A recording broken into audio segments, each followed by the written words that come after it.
What's up, guys? Hope everyone's having a great day so far. It's Kyle here again. We're going to talk about some crap. The thing that I want to talk about today would be old school Peavey tube amps. You guys probably noticed I've been posting a lot of videos of some older Peavey tube amps lately. Been on kind of a kick and like recollecting them after I sold a bunch of them off. So yeah, I started out on a 6505. So I've always kind of had the Peavey sound in my head. They have a very distinct mid-range, upper mid-range. It's kind of spiky, but it's not spiky like a Marshall. I don't know. It's almost like a wah type sound. People describe it as like a cocked wah a lot of the time. Pretty accurate, you know what I mean? But anyways, I've always just loved that tone. I think it sits really well in the mix. It cuts without being too out front. You know, Marshalls can kind of almost be too out front of the rest of the band, depending on the situation and how they're dialed in. So anyways, there's a lot of old Peavey tube amps that are just gems that people don't really know about. So I'm going to kind of start from the beginning of where I think it really starts in my experience, because there's a couple that I have not owned yet that I will someday. One of them is the actual Rockmaster amp, which, if I'm not mistaken, is basically a JCM 800 clone, but with 6L6s, and the Butcher is kind of described the same way, but I think that they're a little bit different. Never played the Rockmaster. I've never played the Roadmaster, which I think is a 150 watt version of the Rockmaster, but I'm not sure of any other differences. So if you guys want to let me know if you know, that'd be cool. I haven't really researched them that much, but anyways, my first experience was with the Peavey Butcher. The Butcher is kind of like Peavey's take on an 800. It's not an 800 clone, but it's really close. But it's still got that Peavey DNA in it. It still has that Peavey midsection in it. And obviously it's got 6L6 power section, and that's going to make a difference too. The first one of those I was trying to buy a Butcher cab. If you know the old Peavey VTM Butcher cabs, man, those things are the absolute best deal on the market for a used cabinet, hands down. I don't care what anybody has to say. They're super thick. I think they're 5/8 inch, all Baltic birch, built like a tank, and they've got Celestion K85 speakers in them, which are now, they relabeled them as the K100. So I mean, Diesels use those, Engels use those, lots of high-end cabs use those. The Marshall Mode 4 cabs use the K100s, which is another underrated cab that I have 3 of now, because they pop up for $200-250. I can't say no. But anyways, I'm getting off track. The Butcher is I ordered a Butcher cab from Guitar Center's website back in 2013, and it was $139. But when it showed up, the box was way too small to be a cab. So I'm like, all right, Guitar Center screwed up. What's going on? So I'm already kind of mad, disappointed. I open up the box, and lo and behold, the Butcher head is in there. So I got the Butcher head for $140, which today those things go for $400 to $500 depending on the condition. I think the market's kind of chilled out on them a little bit because they were super in demand for a while. But anyways, yeah, and I got it. It was cool at the time. I was used to a more saturated sound. I didn't really know what I was doing as far as like dialing them in. So I was a little disappointed with it. And I ended up trading it for a Epiphone Les Paul Custom that I sold for $350. So I made out on the deal. The next one that I got was the Peavey Ultra 60, which I recently just got one of those and posted a video. A lot of you guys checked it out. I appreciate that. I bought that one. I drove to Buffalo to get it. I bought it for $200. It was ugly as hell. It was dirty as hell. Somebody had wrapped tweed around the faceplate and taken all the fabric off of it. So I kind of redid it with a metal faceplate and cleaned it up. And that thing ripped, man. That thing really surprised me. Tons of gain on that. It's capable of doing everything, but it's 3 channels, clean, crunch, ultra. The ultra, decent amount of gain on it. On the regular setting, you click the ultra gain setting in, and dude, you have a boosted like XXX in the amp. You don't need an external boost for it. It's super tight and bright. So that's a really good option for if you don't want to carry an extra boost with you. I mean, I'm a boost out front all the time type of dude anyways for the stuff that I play. So it doesn't really matter to me, but Cool feature for sure. Very underrated amp. They're very clear, very articulate. The active preamp controls, the EQs, can be a little tough sometimes. But overall, it's not that hard to dial in. It's not as hard to dial in as pretty much any Mesa amp I've ever owned. So there's that. So yeah, I mean, Ultra 60, killer value. I got an Ultra Plus not long after that. And the Ultra Plus, I think, is my favorite of the old Peavey tube amps. There's so many options. It's just kind of like an updated version of the Ultra 60, but they kind of smoothed the EQ out a little bit more. And fattened up the amp a little bit, so it's a little thicker sounding, and it's just a really versatile amp. I don't use cleans. I never use cleans. I couldn't dial in a clean tone to save my life. I'm a very one-dimensional guitarist, and I'll admit that. I don't care. That's what I like. That's what I play. That's what I care about. So anyways, the crunch channel on that is cool. A lot of people really like the crunch, but me, I'm an ultra channel guy, even though I've dialed down the saturation over the years. But that one's just a little fatter. It's a little less boxy in the mids, although it still is a little boxy. It can be hard to dial the mids in just right, but that amp is articulate. It's clean. It's got a ton of tonal features. It's got a half power switch. It's got the resonance built in. That's the first amp that I think Peavey did the resonance on. So yeah, that one is a really good find, and I've noticed that I don't think Peavey made a lot of those, because those are the hardest ones for me to find. As far as the amps that I've mentioned so far, I've really only found a few that were decently priced over the past few years. How about maybe not being in the middle of the road there, dickhead? So anyways, yeah, I've got one coming today, actually, and I'm going to put up a demo of that one. But I'm really excited about that one. I had one, honestly, I had that amp longer than any of my others. I bought that one in 2013, and I sold it earlier this year. And I kind of kicked myself as soon as I did, because I made a small profit off of it, but at the same time, they're so cheap and they're such a good amp that I was just like, shoot, I shouldn't have done that. It's going to be hard for me to track one down. But my boy John Barefoot out in Michigan hooked me up with his. It's got a little bit of a hum issue, so I got to get it checked out when it comes, but I'm going to get it fixed up and ready to rip. But I'm going to go inside and let my dogs out real quick. We'll continue this after. Hello? Do I have dogs in here? Hey, there's a dog. Hi, Colby. Did you do something bad? Because you're looking like real guilty. Hi. Hi, Mav. What are you doing? You want to go outside? You want to go potty? Huh? Colby? Mav, Colby? Want to go potty? Yeah? Okay, cool. Good talk, guys. See ya. All right, guys, we're back. I had to grab some gear, setting up a new practice spot for my band tonight, which is pretty exciting. But anyways, yeah, we left off on the Ultra Plus. So I skipped over the Triumph, which is an older, that's the very first Peavey Ultra Series amp. I just got one, the first one I ever had probably 2 weeks ago, and it's actually at the Techs right now. I made a video demo of it, and you guys can go back on my channel and check that out. I think I actually posted 2 different clips of it. Really cool amp, man. It surprised me. It's a little bit more subdued than the Ultra and the Ultra Plus and XXX and stuff like that, but still very cool. I originally had thought that the amp did not have the global EQ mod done, and when I gave it to my tech, Mike, he said it has had it done, it just has very little effect. So that's cool. I also found out that the power tubes were basically dead. He said they were way out of spec, and he said they might as well be dead. He could see why I wasn't getting a whole lot of volume out of the amp, so I'm hoping that adds some thump in the low end department too, because it seemed like it was a little lacking on the lows. But anyways, that was the first Ultra amp from Peavey.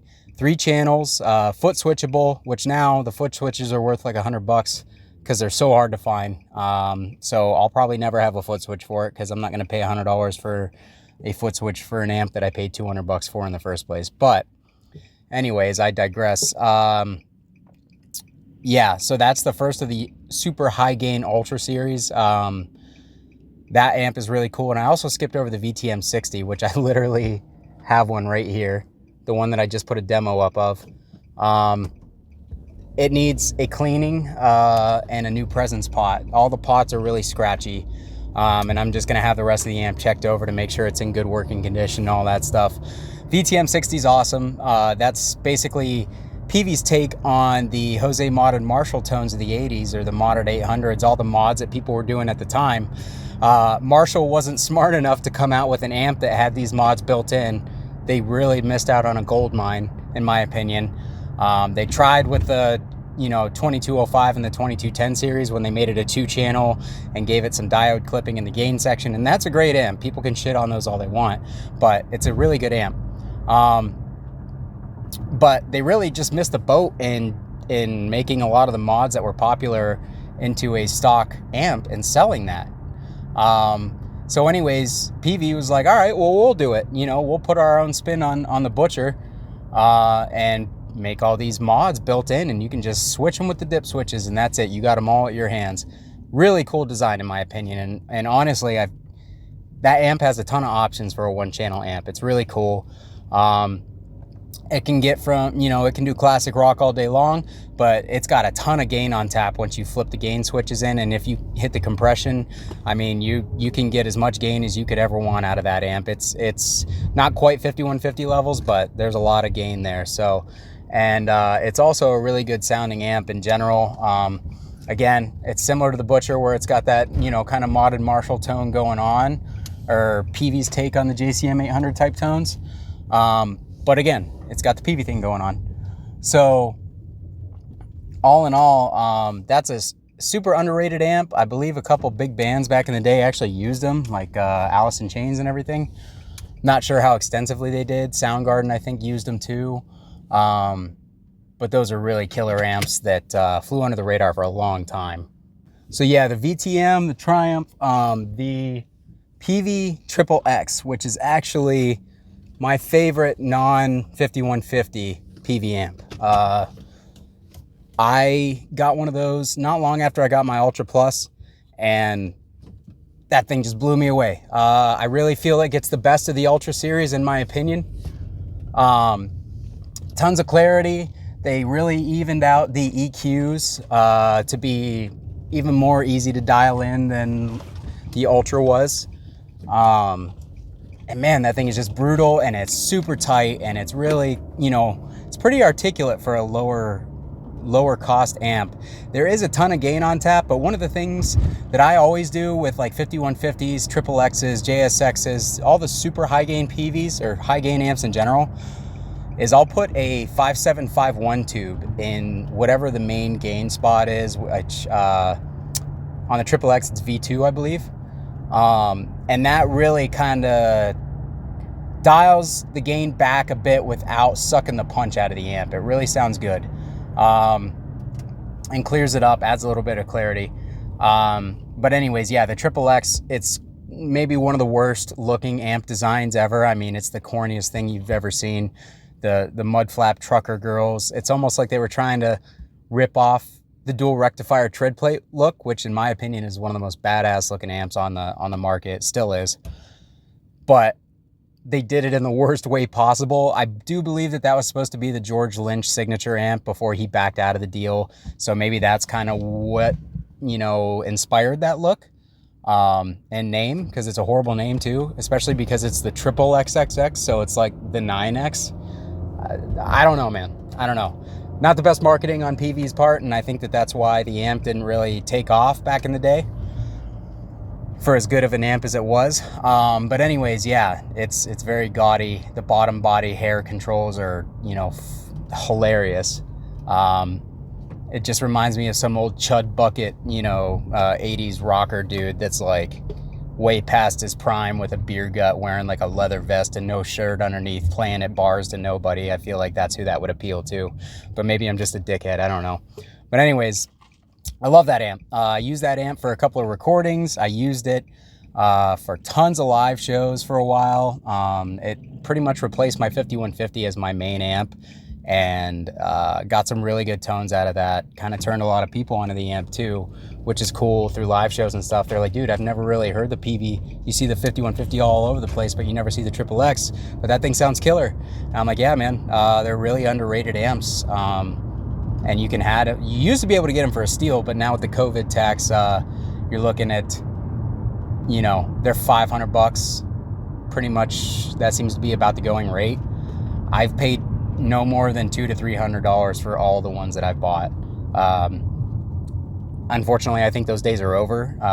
But yeah, anyways, I mean, they were a fantastic deal on the used market. Even at $400 to $500, they're a great deal because they're a great amp. Especially with the prices of the 5150 going through the roof now, because those used to be a $400 to $500 used amp all day long, and now you can't find them for under like $700. It's insane. I don't know. Anyways, the last one that I want to talk about is the JSX. JSX is kind of it's Joe Satriani's signature model. He kind of took the XXX, refined it a little bit. That one's great too. I really love that one. I just sold my JSX earlier this year, and I'm kind of kicking myself for that again. But bought a new car and paid for it almost all in cash to avoid interest.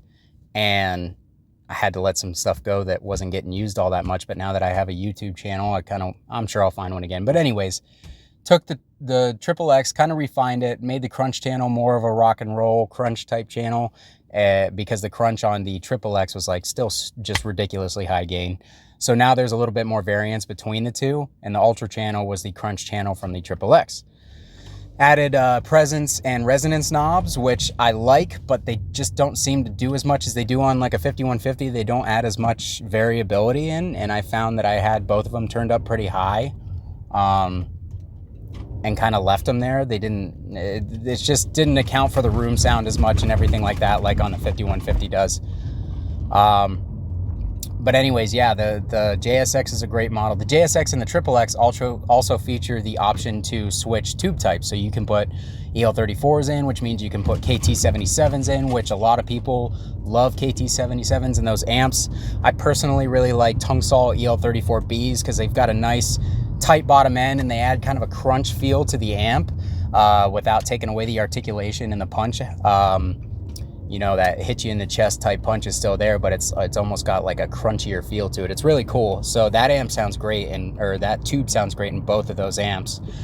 But that's kind of it, you know what I mean? Peavey's well known for the 5150, and in my opinion, they've been riding that design forever, and that's cool. Obviously, it's working for them, but man, they should really... they lost a lot when they lost James Brown for their design team, and the fact that they don't have new designs coming out, and they're kind of just riding on the success of, 20 to 30 years ago. That sucks, because I really was a huge Peavey fan for a long time until the last 5 or 6 years, when they just really seemed to just not even be trying anymore. I wish that they would put out some new designs that are in the vein of the old Ultra series. I think nixing the Ultra series was bad, but then again, I'm not in their sales department, and I don't know how well those amps were doing for them. They relabeled the XXX as the 3120 and the JSX as the XXX2, which is stupid. I guess it makes sense, but kind of confusing. But anyways, they did tweak the circuit in the XXX2, so it's not a direct rebadging, which a lot of people think it is. I originally thought it was too, but I spoke to, I forget who it was at Peavey. They said there was like 1 or 2 component values that were tweaked to give it a little bit more cut in the mix, because a lot of people said that the JSX didn't cut that great, and I agreed. You really had to push the mids to get it to sit well, especially against like a 5150. But yeah, Peavey needs to get back to making some more designs like that, and maybe actually putting some invectives on the market would help them too. But they really were a great company. They really did put out some awesome underrated amps, you know what I mean, way back when super high gain amps really weren't a thing. So I'd like to see that legacy keep going and not see them sink and die, but it is what it is. That's the world these days. So anyways, thanks for checking this video out, guys. I really appreciate it. If there's anything you want to hear me talk about in the future, let me know. I've got a couple ideas. If you enjoy this stuff, please hit like, hit the subscribe button if you would, please. Haven't really been saying that much, but it seems the channel's growing pretty quickly, and that's exciting for me. So I want to see what you guys want. I want to see some more subscribers and stuff like that. Get in on this and put your input in, because ultimately this channel's for you guys and what you want to hear. So anyways, thanks. See ya.